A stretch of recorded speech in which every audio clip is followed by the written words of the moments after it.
안녕하십니까. 저는 오늘 가족 역사 사업을 하시는 데 있어서 알아두시면 이용할 기초적인 지식을 나누고 싶은 조서연이라고 합니다. 본론으로 들어가기에 앞서 제가 왜 가족 역사 사업을 하는지에 대한 여러 가지 이유 중 한 가지를 말씀드리고 싶습니다.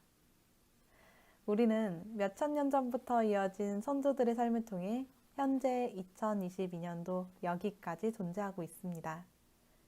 우리의 깊은 곳에는 선조들의 삶과 사랑이 남아 살아있기에 우리는 너무나도 소중한 조상님들의 유산이기도 합니다.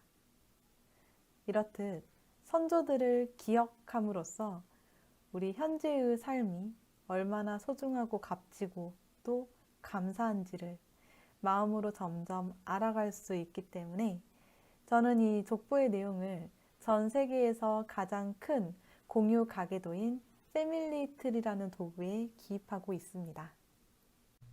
자, 이제부터는 생소할 수 있는 족보를 어떻게 접근할 것인가에 대한 기초적인 이야기를 나누고자 합니다. 첫째, 전자 족보인 경우, 둘째, 이미지 족보인 경우로 나눠서 말씀드리고 싶은데요.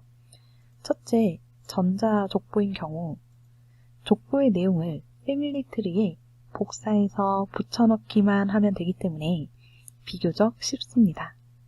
또한 대부분의 전자족보는 이렇게 집계도가 있어서 클릭만 해도 구조를 파악할 수 있기 때문에 편리하고요. 다만 해당 페이지가 복사가 되지 않게끔 드래그가 막혀있는 경우가 있습니다. 이럴 땐 어떻게 해야 할까요? 크롬이나 엣지, 웨일 브라우저 모두 다 적용이 되는 방법인데요. 복사를 하시고자 하는 이 화면에서 F12키를 눌러 개발자 도구를 엽니다. 여기 톱니바퀴 모양의 아이콘을 누르셔서 쭉 내려가 Disable JavaScript를 체크를 하시면 이렇게 복사가 되게끔 드래그가 가능해집니다.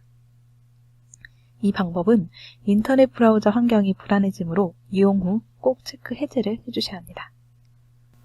다음으로 두 번째 큰 파트 이미지 족보를 보실 건데요. 저는 이런 식으로 파워포인트에 정리해서 패밀리 트리에 입력합니다. 여기 1세, 2세, 3세, 4세, 5세를 보이시고 예를 들어 이 도형을 클릭을 하면 이 조상님에 해당되는 자녀로 연결이 되고 이 도형을 클릭을 하면 이 조상님에 해당되는 부모님께 연결됩니다. 사실 이건 여러분에게 보여드리려고 임시로 만든 거고요. 제가 실제로 했던 시행착오를 말씀드리고 싶습니다. 저는 전자족보를 이용 중인데 처음에는 복사하는 방법을 찾을 생각도 못해서 이렇게 일일이 옆 공간에 적어가면서 한자를 찾아야 했습니다.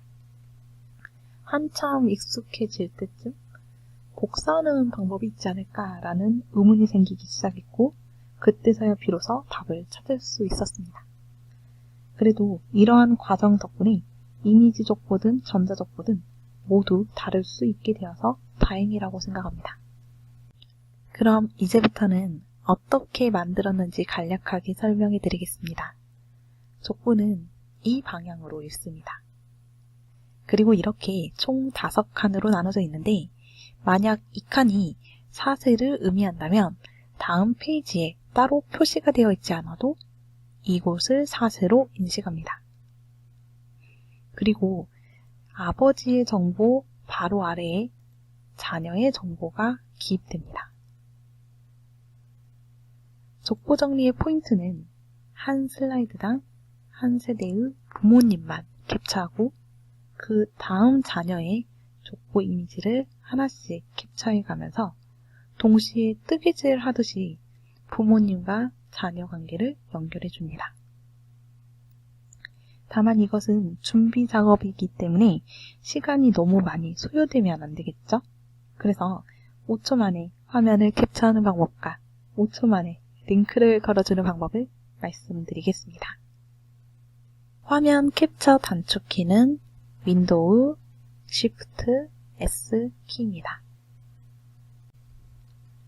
이 단축키를 누르시면 화면이 검정색의 반투명으로 보여질 것입니다. 이 상태는 원하는 영역을 드래그했을 때 복사가 가능하다는 의미입니다. 바로 파워포인트에 가서 익숙한 컨트롤 V를 하면 끝입니다.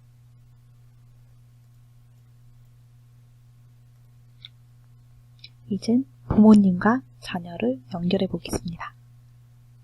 자주 쓰는 도형을 이렇게 모아두고 이 도형을 컨트롤 C, 컨트롤 V 하신 다음에 이 도형을 클릭했을 때 5번 슬라이드로 연결하고 싶다라고 가정해 보겠습니다. 마우스 오른쪽에 링크에 현재 문서의 5번 슬라이드 확인. 클릭하면 5번 슬라이드로 거슬러 올라가게 됩니다. 이런 식으로 부모님과 연결하고 자녀와 연결해 놓으면 이 조상님을 기준으로 거슬러 올라갈 수 있고 거슬러 내려갈 수 있으며 더욱이 복잡할 게 없는 게 빈칸에 이 내용을 해석해 놓은 내용을 적어 두실 거기 때문에 컨트롤 F로 검색해서 위아래, 즉 부모님과 자녀를 확인한 다음에 패밀리 트리에 복사해서 붙여넣기를 하면 되기 때문에 편리하실 것입니다. 또한 추천드리는 준비량은 이 과정이 10분 안에 끝날 수 있도록 일주일 목표량만 만들어 놓으시는 겁니다. 처음 시작하시는 분들이라면 절대 무리하지 않는 것을 권장해드리고 대신 새롭게 배우는 족보 개념이나 패밀리트리 입력 방식을 정리해 가시면서 하시다 보면 이게 반복되는 내용이기 때문에 점점 숙달되면서 이 일주일 목표량이 자연스럽게 늘어나게 될 것입니다. 덧붙여 이렇게 준비 과정을 거치는 것이 좋은 이유는 지속적인 동기부여가 가능해지기 때문입니다. 여러 전문가의 말에 의하면 동기가 지속적으로 유지되기 위해서는 목표를 명확히 하고 일을 작게 쪼개라고 조언합니다. 사실 어려운 한자로 가득한 두꺼운 족보책을 보고 있으면 우리는 너무 크고 어려운 일로 인식해버리기 때문에 시작하기도 전에 압도되어 왠지 하기 싫어집니다. 하지만 이렇게 준비 과정을 거친 정보는 일주일의 목표량이 생길 뿐만 아니라 한 슬라이드가 좀 작은 일로 여겨져 지속적으로 동기를 유지할 수 있습니다. 두 번째로는 진행 방향을 잃어버리지 않을 수 있습니다. 특히 저와 같이 한자에 서툰 사람은 한자 하나에만 너무 집중되어 있다 보니 전체의 방향 감각을 잃어버리기 쉬웠습니다. 하지만 이렇게 준비해 두면 제가 어느 위치에 있고 어느 방향으로 가야 되는지 쉽게 파악할 수 있기 때문에 그 다음 스텝을 빠르게 진행할 수 있습니다. 지금까지 인터넷과 파워포인트로 족보를 어떻게 다룰 것인지에 대한 기초적인 이야기를 나눠봤는데요. 좋은 소식은 이런 식으로 하시다 보면 나중에는 숙달되어서 이런 준비 과정 없이도 바로 가족역사 사업을 하시게 될 것이라는 것입니다. 다만 시작이 좀 막연하고 어렵고 또 이런 일 저런 일 하시다 보면 이전의 것들을 잊어버리셨던 저와 같은 분들은 이번 영상이 도움이 되셨으리라 여겨집니다. 마치기 전에 마지막으로 한 가지 권유를 드리고 싶습니다. 가족역사 사업을 더욱 의미 있게 하실 수 있도록 온 가족이 함께 협력해서 해보시는 건 어떨까요? 각 사람에게 한 슬라이드를 맡겨 책임을 부여하고 또 일주일에 다 같이 모여 패밀리트리에 입력해 보시는 겁니다.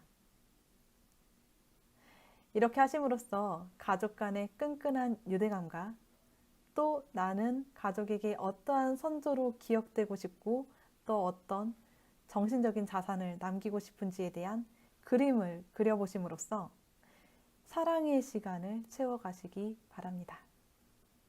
끝까지 시청해주셔서 감사합니다.